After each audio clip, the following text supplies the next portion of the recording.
Hello, ladies and gentlemen. Nice to see you today. My name is Dustin Cormier. Welcome to How to Rock Astrology. Today, we're going to be talking about what it's like for your psychosexual chemistry when you have the Sun in Gemini and Mars in Sagittarius. What does having Mars in Sagittarius do to the sexual chemistry of Gemini Sun? We're going to hear my little spiel about it, including the fact that these two are opposite, and therefore there's an aspect here, no matter what. Even if they're not within a 10-degree orb of the opposition, these two are still very close to each other's mutual aspect, no matter what. Even by being in opposite signs, there is an enrichment of each other because Sun and Mars are friends. So there's a natural nobility and grace and inspiration between the Sun and Mars happening in this combination. And they enrich each other. We're going to talk about that, and then we're going to have a reading of the sexual nature of Gemini, as well as the sexual nature of Gemini with Mars and Sagittarius, coming from Erotic Astrology by Phyllis Vega. So, welcome. I hope you guys enjoy. Mars is the third best placement. Sagittarius is the third best placement for Mars in general. And because it's so close to Capricorn, number one, its exaltation point. Of course, exaltation goes by proximity. This is right next to its exaltation point. But also because Sagittarius is a fire sign, and the ruler of Sagittarius, that being Jupiter, is a natural friend to Mars. So Mars is already doing well here. It's in a place where that enriches its nature. Sagittarius is open, it's optimistic, it's exuberant, and it's noble. It has high ideals. And this is the kind of thing that Mars wants to do. It can discipline itself in things that don't make it feel criticized. It has the high ideals to say this is the way it is when you're trying to learn to be an architect, when you're trying to learn to be a musician, when you're trying to do anything. They have the buoyant sense that failure and getting down is a part of trying. So the Mars is strong here in that natural sense as well. They can be scattered and with their energy. Although this is a Mars which can grip, can be scattered, but eventually the scatterment doesn't ruin this Mars like it does with other mutable placements. Mars in Sagittarius and Mars in Pisces are both good because it's brought in by Jupiter. So even though the Mars is trying many different things, applying its efforts towards many different areas of life, they're not just sowing wild oats. The things that they do, which are so different and changing and challenging them, it comes from within themselves. It comes from a desire to adapt what is essentially a groove in themselves, because Jupiter is the great benefic that comes from within us. It teaches us how our role in society, our role in whatever it is that we apply ourselves to. It's an application of ourselves to this or that field. And it's not like Mars does worse when it's in Mercury-ruled signs, because then the scattering, the variety, it's not coming from within oneself. It's coming from the mind. How do I learn to apply myself? And that mind thing changes and doesn't reflect on the eternal nature of the self, the eternal nature of the soul. When Mars is in Sagittarius, it tries many different things, but all those different things are getting little pieces of the essential spine that is the soulful, passionate expression of the self. What do I enjoy? How do I employ my enjoyment to these many different things? So they eventually come to grips with people that they deeply love, and they may move around and have many, go to different places, and with their lovers, they might even have a lover and go squirrel all around with many different things, and they'll know that lover has gone through them with enough things that the two of them are bonded, even though they are both of them are spread into many different places, or even if the lover's at home. This is Mars and Sagittarius looks for people who can deal with the fact that this person is a globetrotter and has lots going on and might not only put attention into the lover. The Gemini exacerbates this fact because Gemini is also a mutable sign. The sun is okay in Gemini. It's definitely not the worst place for the sun, because the sun is like 3 signs. It's only like 2 signs away from its exaltation point in Aries. And again, exaltation works by proximity. So this is a sun which tries, again, in the same way that Mars and Sagittarius does. The sun in Gemini is inspired to try many different things, but it's always going to come from the laughy, witty enjoyment of myself. There's a cynicism, a narcissism in Gemini that's healthy in the sense of the sun. The sun is the one place in the chart where you're kind of allowed to be a bit narcissistic, because then the sun, notice how the sun's good in Aries and it's debilitated in Libra. Why is that? Because the sun is the self grabbing for the self, what the self needs to express oneself at our highest. And Gemini just says, I don't know what I am, but I'm just going to explore it based on what my mind is drawing me to.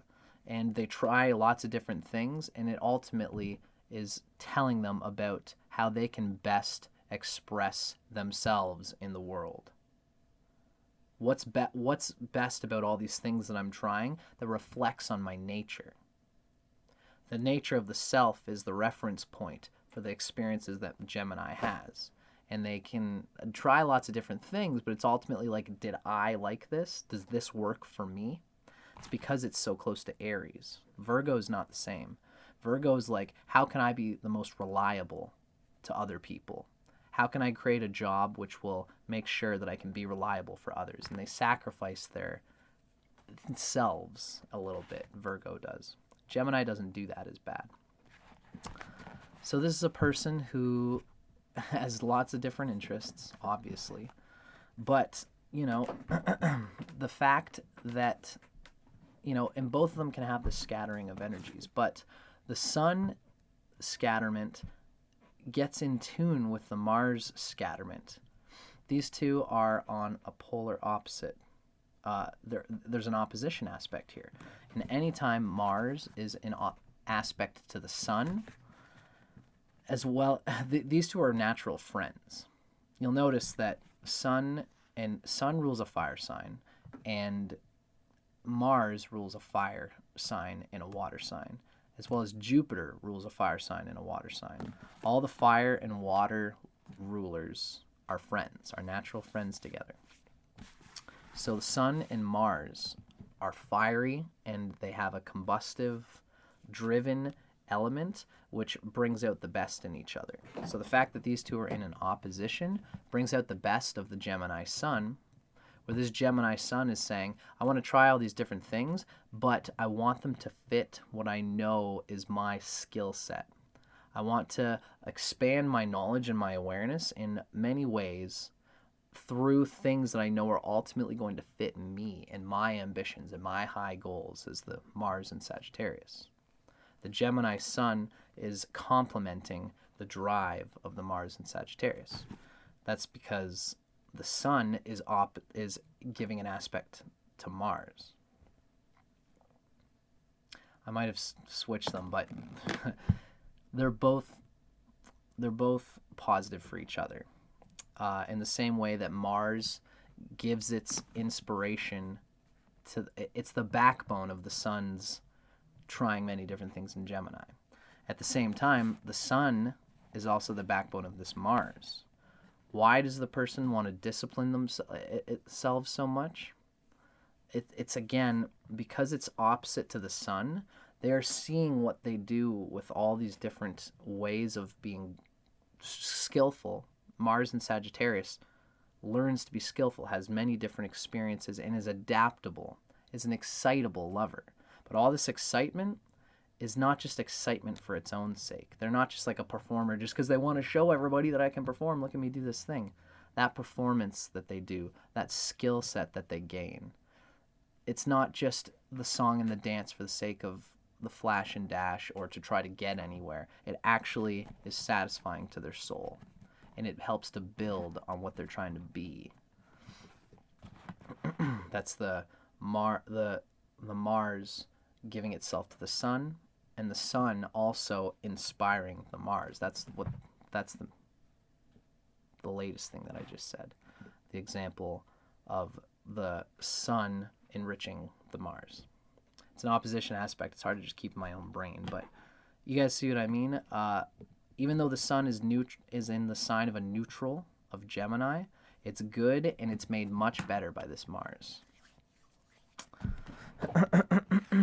The researching, fun-loving, witty, chatty Cathy Gemini that projects itself to be a useful communicator to people around it is also hot on the topic, can be argumentative, can stand up for its own points, and can really stand up well. But it also, Mars in Sagittarius loves to compete, loves to have arguments, but not for argument's sake necessarily, although Gemini can do that. Gemini can just debate just for the sake of being the devil's advocate.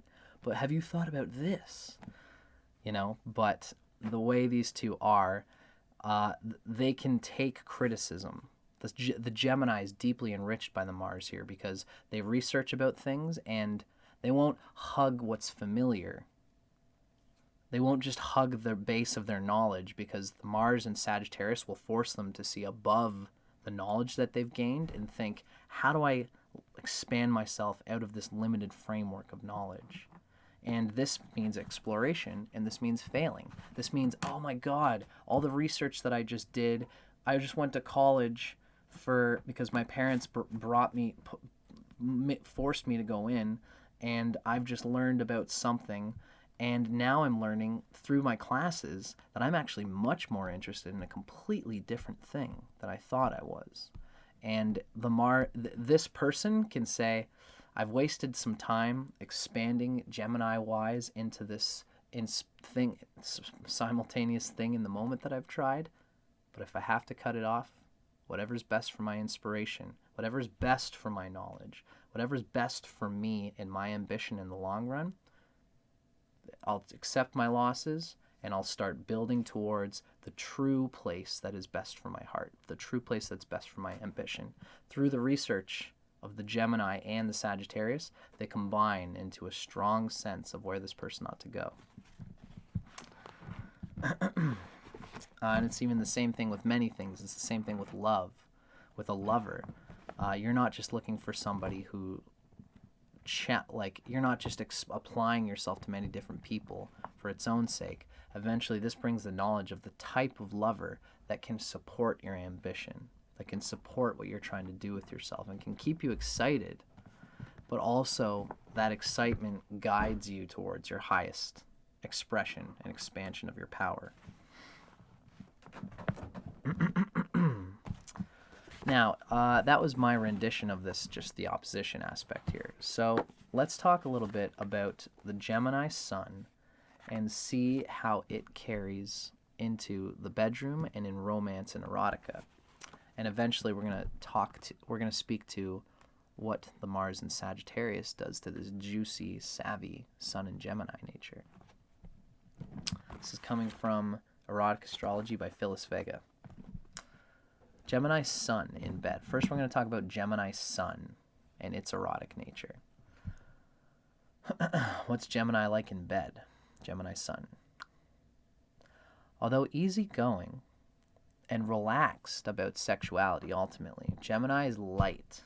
Gemini doesn't take it too seriously. The Mars in Sagittarius is a pumping, driven machismo. But like the Sun itself, like while you're in it, you might be intense and passionate and striving to conquer your own limits as well as the partners. But the sex itself is just another fun thing that Gemini enjoys. And Gemini does deeply enjoy sex, just loves it for its own sake. It's juicy and it's fun. But there's got to be more to a partnership than just sex. If this is a person who's going out with like a Taurus Sun who has like the moon in I don't know, something that's sexy for its own sake, like the moon in like Aries and they just need the security of lovemaking. You know, this Gemini will see that that lovemaking is security driven for this person. And it's like, oh, look, man, like I know that you need this and I'll apply it as best that we can. But at some point, like if this is turning into like, I have to be here at 9 p.m. on a Tuesday night so I can suck your dick, and then that stops me from just doing other things for enjoyment's sake. You know, these types of scheduled things or that type of constriction can be frustrating to this person. So they are easygoing and relaxed about sexuality. Gemini is. Although this is true, in the bedroom, airy Gemini can be as bold and daring as any fiery Aries. The mental intrigue of the sun comes through and is just like kinky and flirty for its own sake. While you thoroughly enjoy the physical act of lovemaking, and you love being in love, sex is rarely the main thing on your mind. The idea of lovemaking often attracts a Gemini more than the act itself. Once you set your sights on a lover, you know all the right things to do and say to gain his or her attention. With the mood upon you, you're capable of making love just about anywhere and glib enough to talk your way into virtually any bed.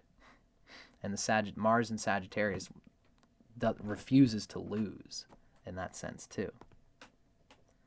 Flirting comes easy to you, and when the sexual banter becomes hot and heavy, you may surprise a fairly recent acquaintance with an impromptu invitation to join you in a passionate night of lovemaking. If this new relationship progresses to the nitty-gritty of serious commitment, you're just as likely to hit the panic button with the Gemini consciousness. Of course, again, the Mars being opposite the Sun and being an aspect to it will ultimately see that, you know, like they've got to be noble and ambitious and they want to drive to the furthest place that their energy can drive to. And if a romantic conquest is going to cause them to stop their ambition, or is going to obstruct them in any way, this person has no problem just saying, look, sorry, babe, that was just like a fun night, but like, you know, I don't really want this to go anywhere. So they won't panic per se. You know, they'll just be like, it is what it is. The Mars here can be very cutting where it needs to be. But for the sake of honesty for the other person, instead of just leading them around. The major erogenous zone of Gemini is located inside your head. Nothing turns you on faster or more completely than wit and charm and a wordsmith from the partner. And you are aroused by erotic words and clever, evocative quips. Phone sex must have been invented by a Gemini. The same goes for hot and heavy sexual banter that takes place online in chat rooms and via email. This is Gemini sort of hot enjoyment. The Gemini nature is so changeable that it's difficult to say exactly what you will like from one sexual encounter to the next. The twins' aversion to boredom. Gemini's aversion to boredom is legendary. You consider variety the most important ingredient in lovemaking, and you thrive on innovation and versatility. And the Mars in Sagittarius here brings more of that. Not only do you like to have different mental attitudes about lovemaking, doing it in different places, having different sensations and kinks and things, but even when you're trying all these different things, your own mind is just expansively pushing towards expressing spontaneous, fun, energetic, and even just contrasting elements, and becomes more animal than the Gemini Sun holds itself in. Gemini Sun likes to play with fantasy and different roles and different things, and eventually the Mars in Sagittarius comes through and just fully goes into whatever that role is. And it will always, the self, the lust of the self, my own name, well, your own name will somehow bleed through the mental things that Gemini is perpetuating. So that the role that Gemini is playing is always me, my name, that I want to hear you say. if if it ever comes to that point. You don't want to hear your lover say, "Oh, pizza guy." You want to hear them say, "My name, baby," because that's the Mars and Sagittarius having that fun ego, self-connected to the mental games of the sun. Geminis are fantastic kissers, and they enjoy doing it. Sex play relaxes them, and soaking in a tub or a spa with your partner prior to lovemaking helps soothe your jangled nerves as a Gemini. Yeah. An adventurous lover, the Gemini Sun longs to please and be pleased. And if you don't know what your partner likes, you simply ask. Although a lot of the times that the Sagittarius Moon is inclined to just do its own exploring by feel. And they don't need to always ask. They can always just, I'll find out if where my instinct is bringing me to. So that was a cool derivation of just like the Gemini Sun consciousness in particular. Let's now see what this book has to say about a reading of combining the Gemini Sun with the juicy, inspired, driven Mars and Sagittarius. The book says, totally convinced that variety is the spice of life. You are constantly on the lookout for new experiences and challenges. A born hunter, you approach each prospective lover with the same passion that you bring to all your interests, and having sex is one of your favorite things. Because it's so raw, but there's also the Sagittarius enjoys the rawness of it and the raw body exploration. But Gemini here, there's also a mental intrigue and that erotic internal mental fascination that the Geminis just have with sex, juicy, sexy things for its just images for its own sake. Something as simple as somebody's just like drooling or like having some kind of love juice on their face or on their body or something like that. Gemini just enjoys seeing the erotic artifice of these things. So sex is one of your favorite things, not only by feel but also by mental value. In fact, it's right up there with rousing debates, traveling, and meeting new people. And these often get intertwined. This could be a real playboy sort of lover who just loves to see and feel and taste all the leaves of the seasons, all the different plants of the different seasons, all the seasons of human variety. In a romantic union, you're a generous lover and you're eager for love, but you tend to be something of a romantic gypsy, and if the closeness becomes cloying, you may suddenly take off in search of a less restrictive relationship, whatever that restrictiveness means. Whether it's an inspiration restriction that's restricting the Gemini Sun from exploring where it wants to go, or a interpersonal restriction where your voice is being stifled, where your ability to talk to certain people that you've always wanted to just have a competitive debate with, saying certain words in debate, not being allowed to go places mentally and erotically. When a lover says, I don't believe that that's right for you to even think about playing with this place, and it's an absolute hard no. And that's for a lover to judge you for exploring, that's what absolutely turns off the Mars and Sagittarius, saying, why am I even in this right now? So I hope you guys enjoyed that. That was a juicy description of Sun in Gemini with Mars and Sagittarius. I'm Dustin Cormier for Erotic Astrology. I hope you guys enjoy me doing these things with you. Stay tuned if you're watching for the first time or if you're a casual subscriber already. Like, comment, let me know if you like the video, and keep your eye out because there's always more stuff coming out on my channel. Thanks so much for watching, guys. Let me know what you thought.